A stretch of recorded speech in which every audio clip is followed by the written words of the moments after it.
6 of Eastern Iowa OT, week 6 of the high school football season. Feels a little like this is the starting gun for the final push towards the postseason. If you're a smaller school, only 2 more games guaranteed after tonight. Larger schools cannot afford many more losses when those RPI polls come out next week. Style points to a certain degree do matter, so teams are sometimes wise to put as many points on the board as possible. Going to see a lot of lopsided scores in tonight's show.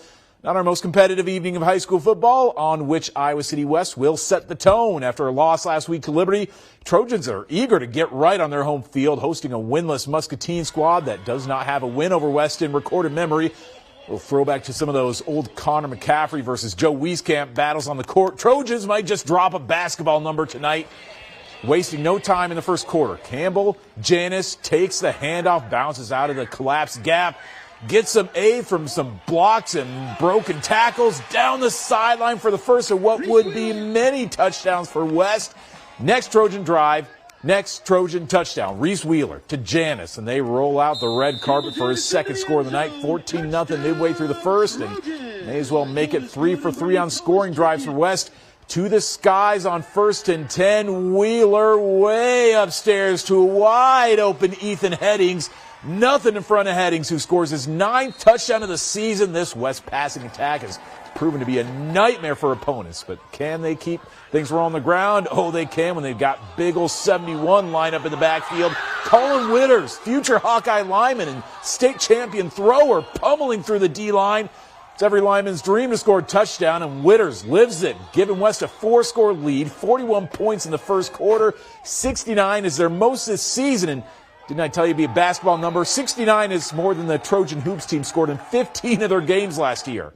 Prairie's got a badly needed win last week, and they'll need every win they can take. Really tough district schedule over the final few weeks of the year, and they're wasting little time pouring it on Hempstead. First drive, they march down the field and give it to Dawson Call for the first of his 2 first-half touchdowns. Hempstead, though they get a quick counter, their offense has been carried by senior running back Jaden Montgomery.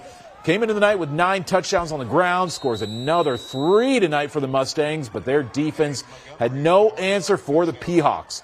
Kale, Kong Shog with Shog and Awe. A dart down the field to Tay Alexander. And this is what happens when you just try to punch the ball loose rather than just tackle a guy. Alexander carries the D-back for about 15 yards before crossing the end zone.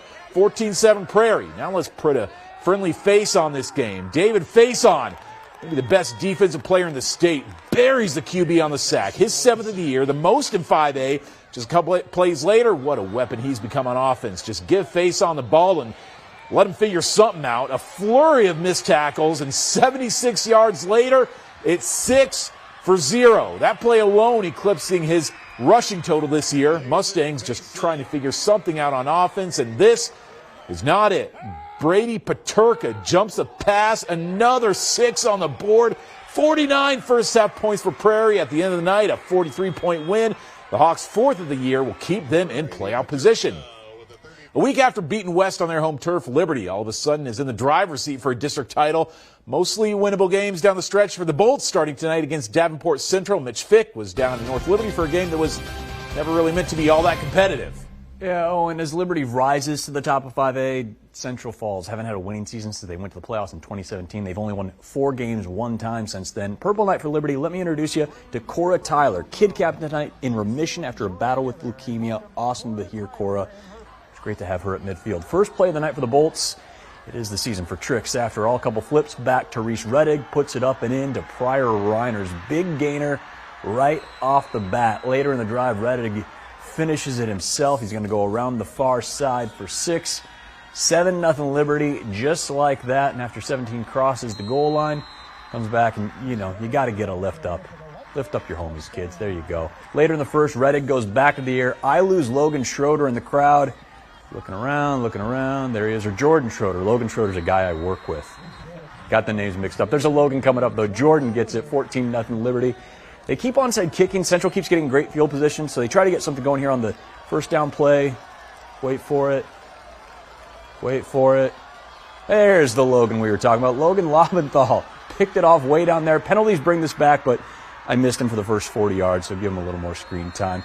Ensuing drive, though, Brody Beaver going to burrow on in for another score. Liberty rolls to 5-1, 54-7, the win over Davenport Central on Purple Knight. Bolts back on the road next Friday, going to Pleasant Valley in Week 7. They wrap up the regular season with home games against City High and Muscatine.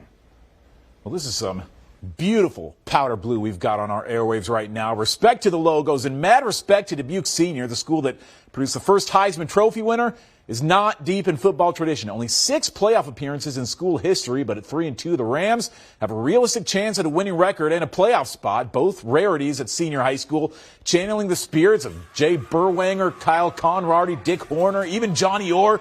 Seniors been waiting for their moment. Second season under Zach Soar. Maybe this is it. A shot at their 4th win tonight against Jeff. Opening drive for the Jayhawks. Vernon Benda, he's got a big arm, goes upstairs to LJ9 now. That kid is a star in the making. Pulled down to the 1. Jeff would score on the next play, but Senior, they've got an answer with a couple of nice QB runs by Joey Schlosser. This kid does it all for the Rams. He leads the team in rushing yards on the next play. It's his 7th rushing touchdown of the season. Not a whole lot else from either offense in the first half, but the Rams pull away for an 11-point win. 4 wins already, their most since the 2022 season. Cedar Falls is over in Bettendorf looking for a 5th straight win. These teams have some postseason history. Met in the 2011 semis and the 2019 quarters. CF lost both of those. Defense and special teams holding it down after a sack by Kyle Bailey. Bettendorf is trying for a field goal, but the Tigers get a paw on it. It's a block, and Brady Keys is picking up those knees. 85 yards for the special teams scoop and score. CF takes a 7-0 lead. Later in the first half, more out of the Tigers specialists. Will Remmert back to receive the punt, and he takes this one another 55 yards for yet another special team score. Remmert heading to UNI next year, keeping it local. Panther fans love to see that, and the Tigers lead the Quad Cities with a 24-point win over Bettendorf. Few more 5A scores to round out the first block of the show. Kennedy gets shut out by Dowling 34-0, and City High still looking for that first win. 56-7, they lose to number 10 Southeast Polk. Maybe the biggest surprise of the night, Linn-Mar gets only their 2nd win of the year, 29-0. They shut out Pleasant Valley and Waterloo West. Wow, that is a big win for the Wahawks, beating a good Dallas Center Grimes team 20-14. We'll drop down to Class 4A when we return. Xavier making a strong case to be called the best team in 4A. Will they avoid their first ever loss to the Go Hawks? In the Highway 20 rivalry between West Delaware and Indy, the Birds and the Ponies fighting for footing in the district. Highlights coming up on Eastern Iowa OT.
27 years since their first season at Saints Field, and Xavier still under the same coach that was leading that team that very first season in 1998. There we go. Get that prompter rolling for me. Thank you. And they remain, the Saints do, the standard in Class 4A. 3 years after their last state title, the Saints chasing a 5th ring for Dwayne Schulte. Perfect through the first 5 games, up to number 2 in the state, hosting a Waverly-Shell team whom they have never lost to. The Saints have a 28-7 lead at halftime, and their opening drive of the third, just give it to Dustin Cook and let Cook cook. Slips and tackles and gets Xavier back into the red zone, and they're going to let Carter Hoffman finish the job.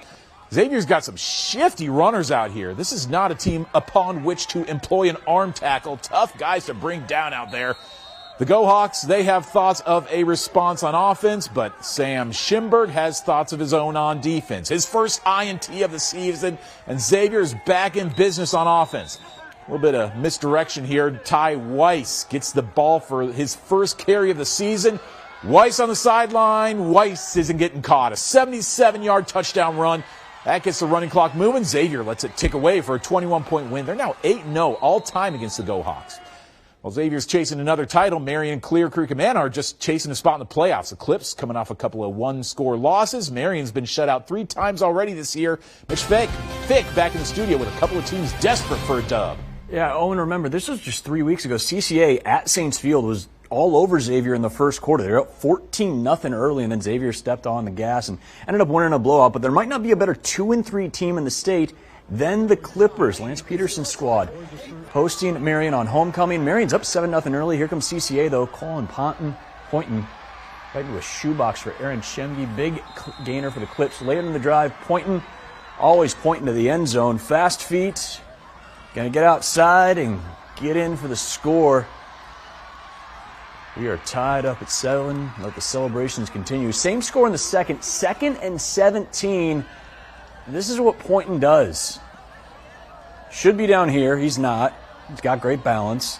Just keeps scrambling. Keeps moving. Should have been a huge loss. He runs like 40 yards and just gets back to the line of scrimmage. But he's hurt on the play. Does not return. Enter Texton Bowlers. I've heard from folks he's the future. They go for it on 4th and 17. Why not? Casual. Right into Tay Seals. 35 yards in the score. CCA leads at 14-7. Sideline vibes immaculate. Give me the ball, Tay says. Marion responds, though. Ensuing drive, Lucas Stearns. What a dart to Matthew Denninger. He's gone. Wolves miss the extra point, though. It's a 14-13 CCA lead. Ensuing kickoff. They reverse it to Seals. He said give him the ball. And he shows you why he wants it. 83 yards the rest of the way for the score. CCA back to 500, 3-3 now with a 35-13 win over Marion. Defense pitched a shutout the rest of the way. Clippers stay home next Friday. They host a 1-loss Newton team. Go to undefeated Pella in Week 8. Marion's on the road again in Week 7. They head to Grinnell before their final home game of the year the following Friday. All right, thanks, Mitch. Elsewhere in Class 4A, Western Dubuque narrowly hanging on at home with a 14-13 win, and Decorah on their home field beating Wash 53-21. And in Class 3A tonight is the 11st all-time meeting between West Delaware and Independence. Big Highway 20 rivals. Opening drive for the Hawks offense. Wyatt Johnson gets us moving and shaking. Rushing touchdown gives West Del a 7-0 lead. Late in the first, Indy getting tricky. The reverse to Dawson fueling. Shakes a tackle and fueling, hits the gas, catches the pylon. Indy missed the extra point, so it's a 7-6 lead for West Delaware. Late in the second quarter now, Indy's down by 8, but watch Christopher Meyer air this thing out to a wide open Blaine Mergen, pumping those arms down the sideline. First touchdown of the season. Game is tied at 14. Go to the final minute of the half. West Del is driving. Austin Schneider's a lob pass to Jack Cantwell. The Hawks now are on the move. Under 4 seconds in the half, Schneider's taking it in himself as time expires. The Hawks take the halftime lead and pull away for a 15-point win. 6-0 start to the season now for West Delaware. A few more 3A scores to finish up the block. Solon 58-6. They beat Keokuk are still perfect. Mount Vernon kept it a little close with Center Point Urbana tonight, but they end the night with a 34-14 win over the Pointers. Wahlert 17-12. They escape an upset from Central DeWitt and Williamsburg. Boy, they've played really good the last couple games. Upset Des Moines Christian last week. Another upset tonight, beating Nevada on the road. When we come back, we're about to find out who's the real deal in Class 2A. Nobody giving an ounce of respect to Bellevue. Will the Comets start to prove the haters wrong in our game of the week? And we already know Grundy's for real, but will South Hardin put the Spartans' winning streak in jeopardy? Highlights from Battle of Unbeatens when we come back to Eastern Iowa OT.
Entering week 6, there were still 35 teams in Iowa across all classes with a perfect record. 33 of them were ranked in the top 10. One of those glaring absences, our friends from Bellevue. All they've done is score 37 points a game behind one of the most dangerous QB receiver combos in the state, but no number next to the name. Can that change tonight? Patrick Smith gets a front row seat to Bellevue in our game of the week. Week 6 and the picture's getting clearer and the margin for error is shrinking.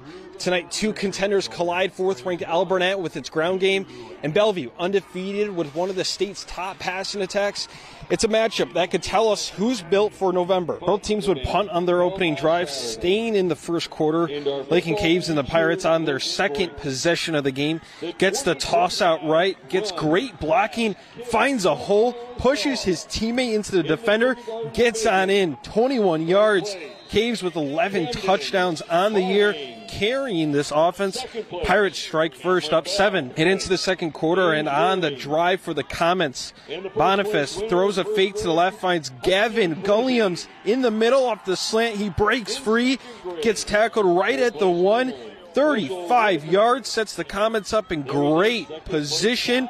And 2 plays later, Boniface to Gulliams again, 1 foot in. Boniface made sure he got rewarded. Bellevue ties this one up at 7. The Comets get the ball to open the half. Boniface threw his second pick so Alburnett can take advantage already in the red zone. They run 6 plays, all Wildcat formation to Caves. On the 4, he muscles on in, 14-7 Pirates.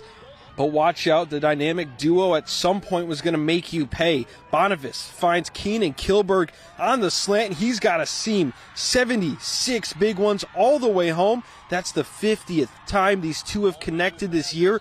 Touchdown number 10 for number 2. The Pirates would throw a pick 6 on their next drive, so Bellevue leads 27-14. 3 unanswered touchdowns.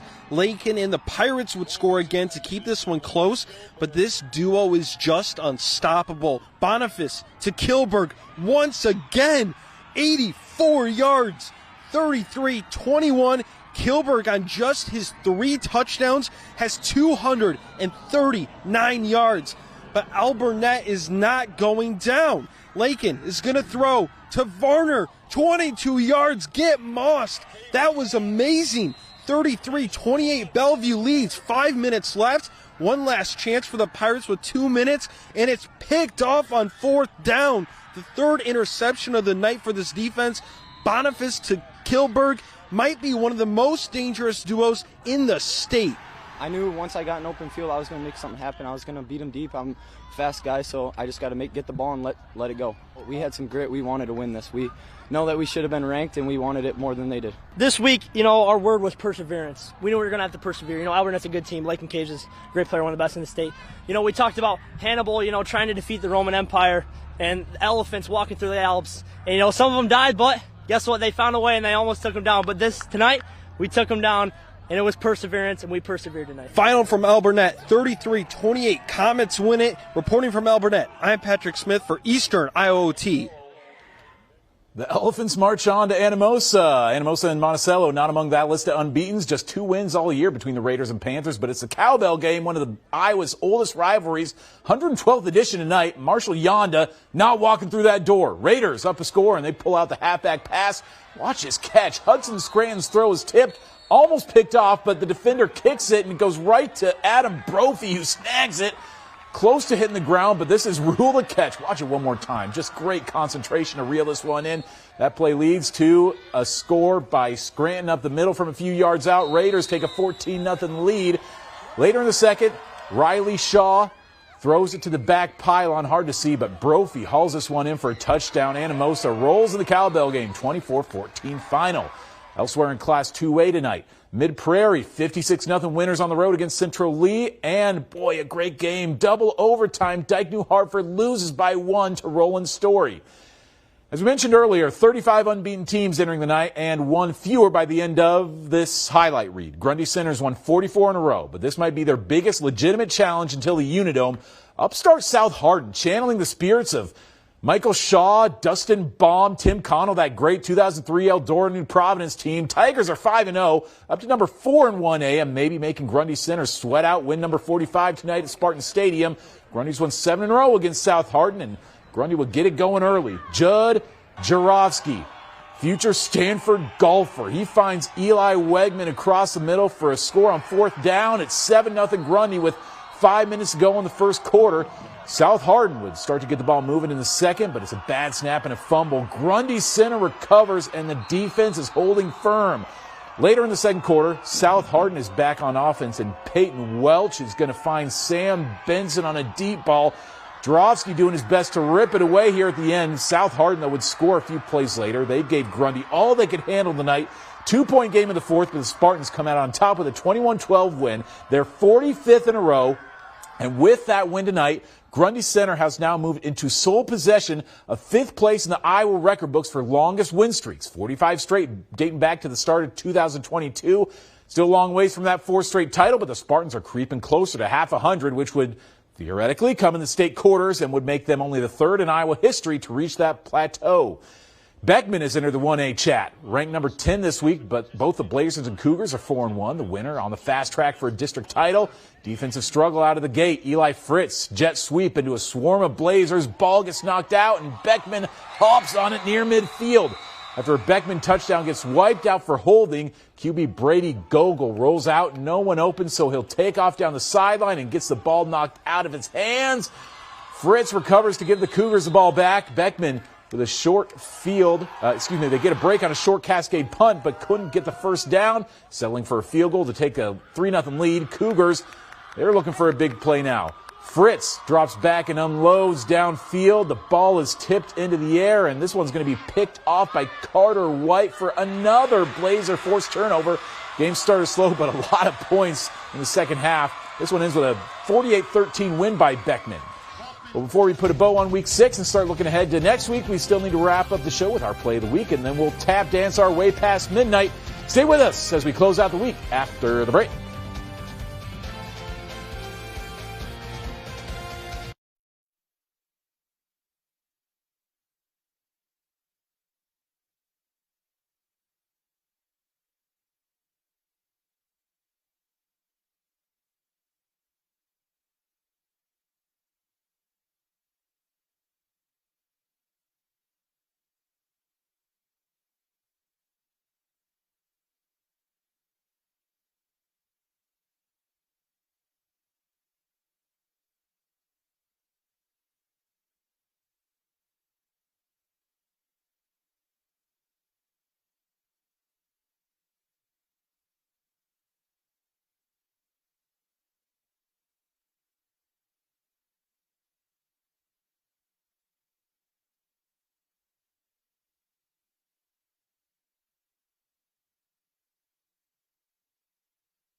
Here on Eastern Iowa OT, we love a trick play, we love a weird bounce, and we love traveling trophies. This week's Play of the Week has all three. Anamosa, running back Hudson Scranton on the halfback pass. The ball gets tipped near the line, nearly gets picked off, but kicked up right in the air to wide receiver Adam Brophy, who bobbles the ball but still hauls it in. This set up an Anamosa touchdown in the second quarter. Great concentration and reaction to Brophy to catch this ball and help Anamosa win the Cowbell Trophy over their rivals from Monticello. That's going to do it for another episode of Eastern Iowa OT. Shout out tonight to Jessup getting their first win of the year, 20-19 over Appleton-Parkersburg. Maybe their first ever win over AP. Great way to close the night for the Jayhawks. We'll see you next Friday night.